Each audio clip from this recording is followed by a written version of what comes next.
Hey everybody, Scoutcrafter here again. It's Wednesday. It's midnight. I'm just getting into the shop now, and we got a couple things I want to take care of. You know, we didn't get much of a mosh on Monday because of we built that little billy club, but today I got a couple things we got to talk about. But first I want to say about, looking at Instagram, that thing I was telling you, I go on and they have some videos, and they have videos of like movie stars. I guess they're bored, so they're making these videos, and I got to tell you something. If there's anything that takes away from the mystique of a movie star, is seeing them out of their element. Years ago, they had agents, the movie stars, and they were real careful to keep their stars, out of trouble, and you don't get bad pictures, because, all you need is one or two bad pictures, and people are like, that guy's, I don't know what's so special about that person, they're just a regular person. And I remember this guy used to get on the bus years ago. He was World War I vet, World War I. And they were talking about, same thing as now, about political, and, somebody was saying, well, this guy said he was a movie star. This guy said, and this old timer, the World War I guy, said, never trust anybody that pretends for a living. And I said, I'll never forget that. Never trust anybody that pretends for a living. It's true. I mean, what qualifications do they have to tell anybody? But it's so funny to see these videos they're putting out, and how just regular people they actually are. And especially what I find the best is when they're freaking out. They've been, a couple weeks they've been inside and they're freaking out. They can't take it. I'm like, sometimes a little hardship is the best thing for you.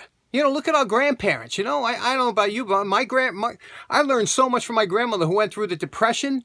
She always, she learned lessons for the rest of her life. And those people were tough, and you learn from it. And you don't, then after you go through that once, you don't waste. I'm sure after we go through this, I'm sure it's going to be a long time before we feel comfortable, getting close to people, strangers, that is. Anyway, so I just thought that was pretty funny with the celebrities, they just look crazy.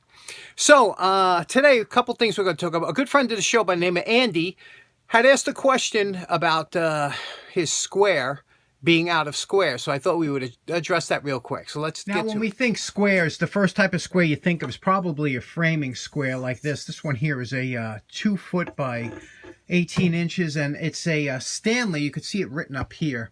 To Stanley AR100. This is a beautiful square, and I've had it for quite a while, and it has all the increments that you would need here for doing stairs or framing or hip roofs or anything like that. But this isn't the type that we're basically going to talk about today. I'm going to talk about the Machinist Squares, what Andy has, and he wants to know if there's anything he could do. Now, probably the most common type of square that we use today, this is called a framing triangle, or they use them speed square, sometimes they're called. And basically all they are is they have a little ledge, a little shelf here. You press this up against whatever you want, and then you just draw your lines. And these are fantastic too. Used all the time. There's so many different ways you can use them. But again, we're not talking about these. Next type of square that I'm sure everybody has one of. These are called combination squares. And they call them combination because they do a combination of different things. First of all, you can get a 90-degree here angle. You can get a 45 if you slide this down. It now becomes a 45 that you can measure. It also has a lot of them have levels in it. Some of them even have little scribes. You pull this out of here, and there's a little pin here that you can scribe it to get a more accurate line on there. So there are a lot of different uses for this. These are notoriously, a lot of times they do go out of whack depending on which ones you get. Some are made better than others. This here is a well-made one. It's made by Sears, but it's probably made by a good manufacturer.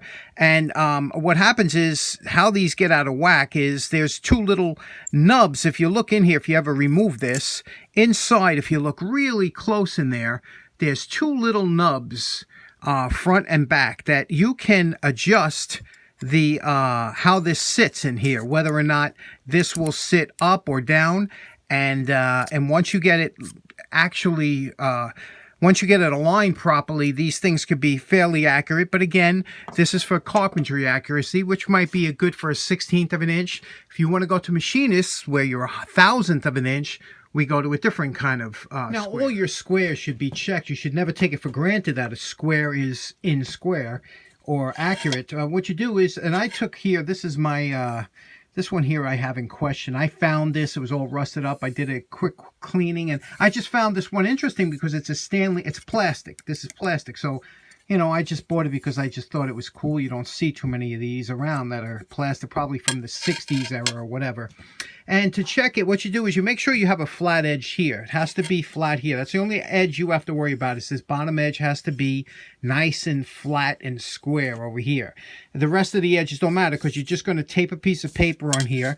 What you're going to do is you're going to press this up here against it, and then you're going to take a sharp pencil and or pen or whatever you have, writing instrument, and then you're going to draw a line right there down, just like that.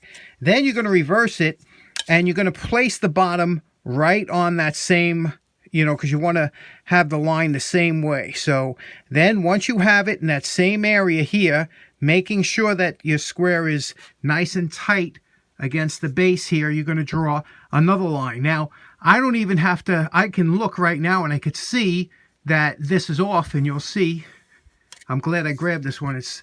And you can see here, let's take a close look at the line. You can see here at the base, it's very close, but you see as it goes up, it starts to spread out. You see there?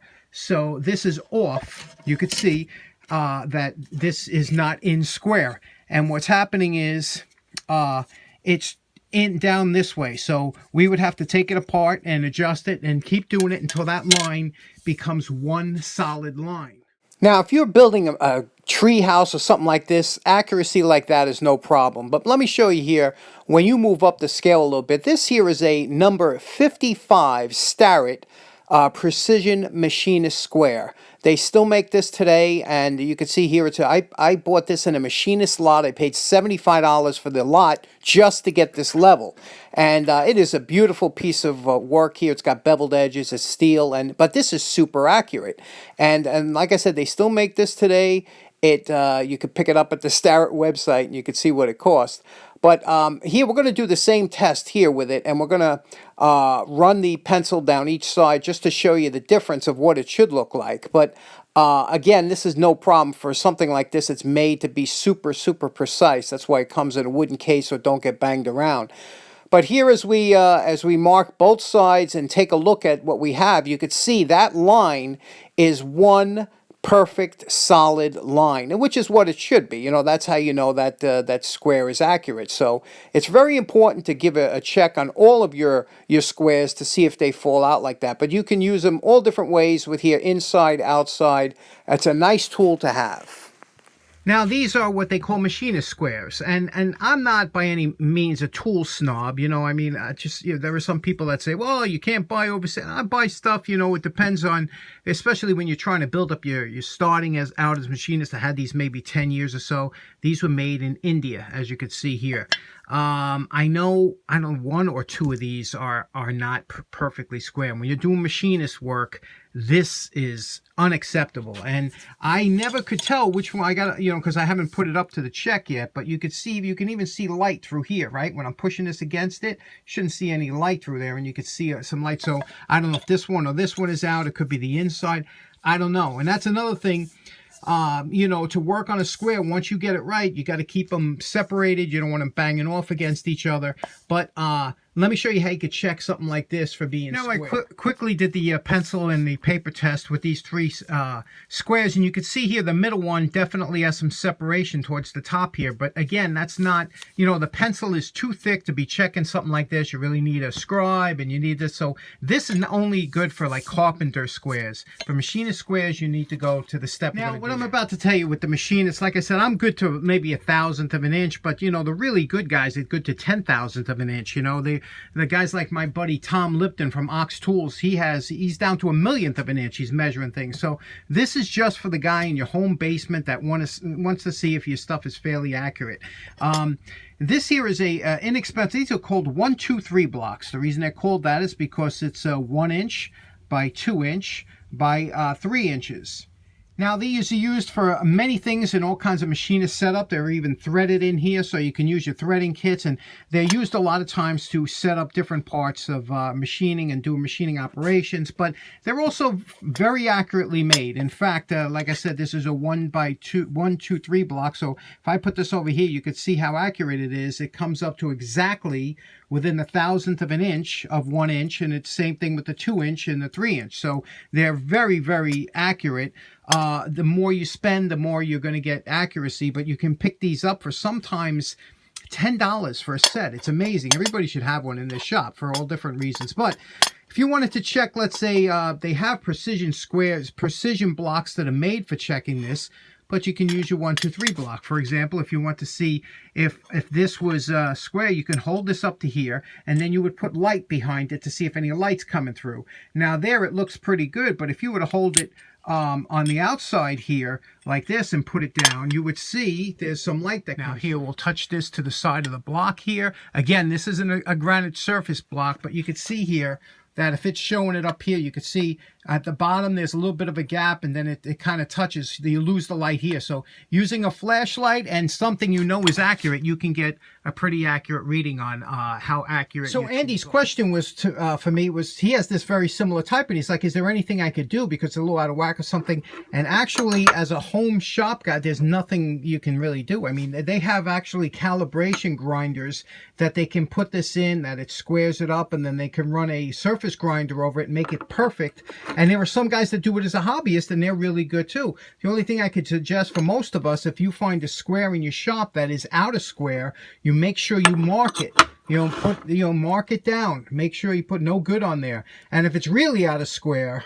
So, Andy, I'm sorry I couldn't give you a better answer or solution for your problem, but I'll tell you one thing. A lot of squares that you find at flea markets and garage sales, they're all out of square. You know, there's a reason that they sold for $1. You know what I mean? Because some guy probably, built something, it was crooked, and he was like, darn it all, and threw it in a box for the garage sale. So check out your squares, give them a quick test and see if they're somewhat square or whatever, and mark them accordingly. Okay, next up, to close up the episode, I have a really nice Navy Mark I deck knife, and I don't know if you've ever seen them before. I used to carry one for many years, an actual World War II one, but they do make them. They still make them. Let me show you what they look like. Really cool knife. Check it out. Okay, well, let's talk about Colonial Knife Works. A couple brothers in 1926 got together. They started the Colonial Knife Works in Providence, Rhode Island. Still operating today. Family-owned business. You can see here, this one is a copy, which is actually they're reproducing because they were the ones that produced it for the Navy. And it's almost an exact copy of a 1943 Navy deck knife, as it was called. And I carried one of these for many years. I love this knife. This one here is a new one that I have. The one I had was a World War II model. Some of the differences, slight differences, some of the early ones had left-handed sheaths, which was opposite of this one. I prefer the right-handed sheath.